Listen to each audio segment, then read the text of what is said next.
UNonhlanhla Majola nowaziwa ngelikaMamlambo ngomnye wabasetyhini abaqhuba iteksi phantsi kombutho weteksi waseFaraday. UNonhlanhla uthwele idyokwe yokujongelwa phantsi nokucalucalulwa mihla le ngenxa yokuba engowasetyhini ongumqhubi weteksi. Yimazi edla nenkunzi engoyiki ngokoyikiswa, yiloo nto ade wanikwa eli gama likaMamlambo. Uthi uqabele iminqantsa eliqela ukuza kufikelela kweli nqanaba. Ngikhulisa ugogo wami. Bangikhulisa ugogo wami. Mangizoqeda umatric wami, bengekho imali yokuthi ngiqhubeke ngiyofunda, yabo. Secondly, ugogo wami bengaholi impesheni, besiphila kanzima nje. Kodwa akukho lula ukuba ngowasetyhini kweli candelo. You getting judged every day, yabona.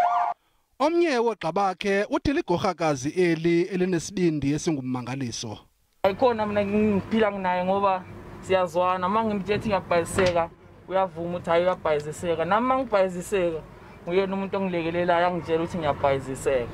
Ukanti abakhweli bakhe bathi luvuyo olukhulu kubo ukuqhutyelwa ngowasetyhini. Shows that gender equality, it's working to us. It's not a matter of a gender anyway. The very same way a man can drive a taxi is the very same way a woman can also drive a taxi. Nanjengoko eli loMzantsi Afrika libhiyozela inyanga yamanina kule nyanga, uMamlambo ngumzekelo wokuba amanina angenza nokuba yintoni ayifunayo.